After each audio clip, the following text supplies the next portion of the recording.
अभी मैं सीतामढ़ी ज़िले के पुनौरा धाम पर आया हूँ। यहाँ माता सीता का ये जन्मस्थली है। इस मंदिर के बारे में मैं यहाँ के पुजारी से जानना चाहूँगा कि माता का जन्म स्थान यहाँ पर जब है या किस परिस्थिति में है और कब से यहाँ पर है और इसकी कहानी कथा क्या है। तो आप पुजारी जी, आपका क्या नाम है? मेरा नाम हो गया संजय साहनी। कितने दिन से आप यहाँ पर हैं? 7 साल। आपके पहले कौन क्या? हमारे पहले जो है अभी ये बाबा घर में मठा से होती है सदगुरु से एक त्रेता युग की कथा है। वही कथा सुनने के लिए त्रेता युग की कथा है। इसका दिन तो हमें लगता है मीडिया वाले अखबार में छापते हैं, उनके पास ये अनुमानित नहीं होगा कि कितना दिक्कत है त्रेता युग में सीता जी कब अवतारित हुए, राम जी अवतारित हुए, समय कब कृष्णा अवतार के बारे में यहाँ के बारे में हम जो जानते हैं संक्षिप्त में सबसे पहले बता दिए, हम लोग की जानकारी हो जाएगी। आपकी जानकारी सब तक जाए, आम आदमी तक पहुँचे क्यों न जाए, वही ये लोग कौन सुनाइए रहे थे। इस समय राजा जनक जी यहाँ के राजा थे। इस समय राज्य का नाम था, इस समय नेपाल बिहार में राजा दशरथ जी के राज्य का नाम था उस समय अयोध्या रहा। रावण के राज्य का नाम था उस समय लंका रहा।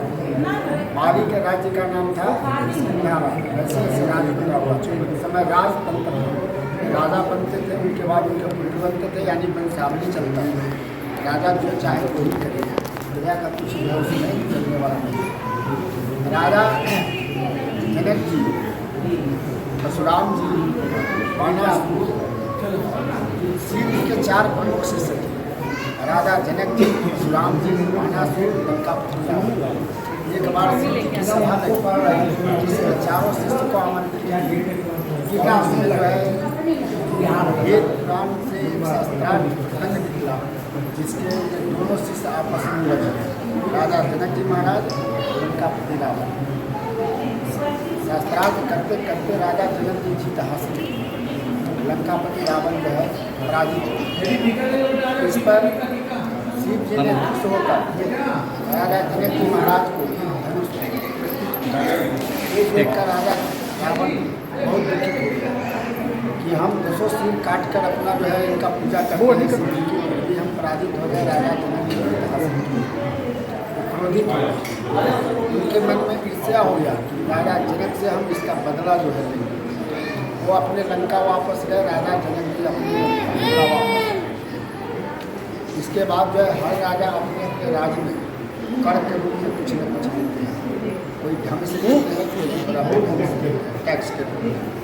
राजा रावण थोड़ा अत्याचारी थे। अत्याचारी क्यों थे? राम जी को आना था, राम जो जिस समय आए उससे कुछ दिन बाद आने वाले थे, लेकिन रावण के अत्याचार के कारण ही थोड़ा पहले हुआ। रावण जो है इतना बली नहीं थे, महाबली थे, बुद्धिमान नहीं थे, महाबुद्धिमान थे, पंडित में महापंडित थे, महाविद्वान थे, हर तरह से परिपूर्ण थे। इस सब का कारण था कि उनके पास अहंकार जो है ज़्यादा था। अहंकार जिसको ज़्यादा होगा उसका नाश का समय नज़दीक है। राजा रावण ने सोचा कि बदला उसे लेना है, तो अपने राज में जो कर लेते थे, जो लोग साधु संत है, असहाय है, गरीब तबके के लोग हैं, जिनके पास कुछ टैक्स देने के लिए नहीं है, वैसे लोगों से वो रक्त लिया करते थे। कुछ नहीं, शरीर से वो कलश में जमा होता है। जमा करते करते जब कलश भर गया, तहसीलदार ने रावण के पास जमा किया। रावण देखकर बड़ा हर्षित यानी खुशी हुआ। तहसीलदार ने बताया कि सरकार ये खुश होने की बात नहीं है, बड़ी दुखद समाचार है। कहा कि क्या दुखद समाचार है? सरकार ये दुखद समाचार इसलिए है कि हिंदू लोगों से अपने शरीर से लगते हैं, वो आंसू गिराकर बोले हैं कि इसी रक्त से राजा रावण विनाश हो गया। राजा रावण खुद ही विद्वान थे, पंडित थे। उन्होंने सोचे कि साधु संतों की वाणी खाली नहीं जाएगी, हमें उससे भुगतना पड़ेगा। उनके मन में यह भावना आया कि ये कलश को अगर राजा जनक के भाग में गड़वा दिया जाए, वो नाश हो जाएंगे, हम अलग से देख लेंगे।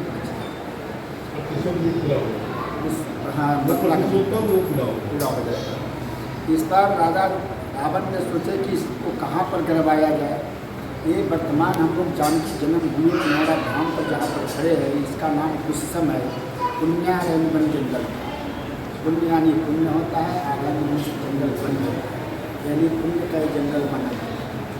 उन्होंने सोचे कि इस जंगल में जब आते हैं तब पुण्य का जगह अगर माना गया है तो पुण्य वहाँ का छिन्न होगा, नाश का समय नजदीक आ जाएगा। ये सोचकर मुझे आप जाइएगा या होइएगा, सीता कुंड है, वहाँ पर कलश को गड़वा दिए। गड़वा देने के बाद मिथिला में पानी पड़ना, बारिश होना बंद हो गया। लोग रास्ता देखने लगे, अब बारिश होगी, अब बारिश होगी। देखते देखते जो है 12 बरस समय निकल गया। अपेक्षा करते मिथिला राज के सारे जनता एकत्र होकर के राजा जनक जी के दरबार पहुँचे। राजा जनक जी से प्रार्थना की कि हमारे मिथिला में बारिश क्यों नहीं हो रहा है, सरकारी से कोई रास्ता निकालिए, हम लोग भूखे प्यासे मर रहे हैं। राजा जनक जी बड़े बड़े ज्योतिष विद्याओं वाले पंडितों को बुलाए और उनसे कहे कि हमारे मिथिला में बारिश क्यों नहीं हो रहा है, इसके लिए आप लोग अपनी ज्योतिष विद्याओं के द्वारा कुछ रास्ता निकालिए, क्यों नहीं हो रहा है। बड़े बड़े ज्योतिष विद्या वाले पंडितों ने बताया कि राजा जनक जी अगर अपने हाथों से हल चलावेंगे तो वर्षा होने की संभावना है। राजा जनक जी ने कहा कि मेरा राज इतना लंबा चौड़ा है, सिद्ध करके जगह बताइए कि कहाँ पर हम हल चलावे ताकि वर्षा हो।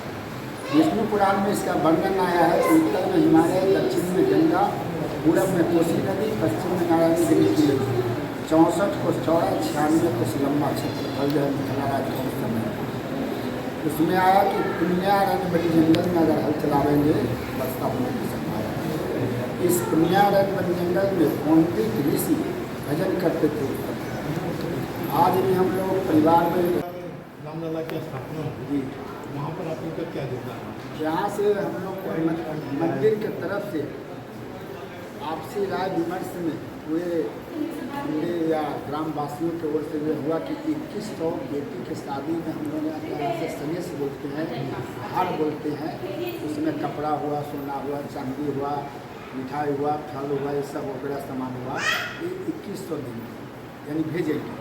लेकिन कहने का ये जो है ठिकाना नहीं रह गया कि लोग इतना पहुँचाने लगा, इतना पहुँचाने लगे कि 5 ट्रक सामान गया और चल जाने के बाद भी लोग अपना लड़ बनाए हुए रहा। यहाँ कह दिया गया कि अब नहीं पहुँच पाएगा, फिर भी कहे कि यहाँ के नाम से निकल गया है तो रख दीजिए इसी मंदिर में। तो यहाँ से सोना, चांदी, कपड़ा वगैरह सारा सामान जो है लगभग दिया गया, नगद भी जो है उनको दिया गया। ये सब जो आप लोग हर पेपर में मोबाइल पर देखे होइएगा। क्या आपका नाम क्या है? संजय शर्मा। संजय शर्मा जी, बहुत ही अच्छी आप लोगों के द्वारा हम लोग को जानकारी दी गई। हम लोग ऐसे नाम सुना करते थे, लेकिन आज हम लोग का भी सौभाग्य मिला कि हम लोग भले ही ड्यूटी के क्रम में आए हैं, लेकिन इस जगह का नाम सुन करके हम लोग की मन में इच्छा हुई कि हम लोग भी चलें, माता का दर्शन करें, वहाँ पर शीश नवाएं। वही सोचते हैं कि इस क्रम में आप जैसे व्यक्ति मिल गए जिनके मन में सारी बातें जमा की और आपने अपनी बात के मन की भावना को व्यक्त किया, बताया। आप बिल्कुल सदे हैं। हम लोग उम्मीद करते हैं कि इसी तरह से श्रद्धा भक्ति के साथ सारे जो श्रद्धालु हैं उनसे अवगत बाबा से दर्शन कर प्रसाद ले। हाँ, चलते बोला के ले चलते हैं।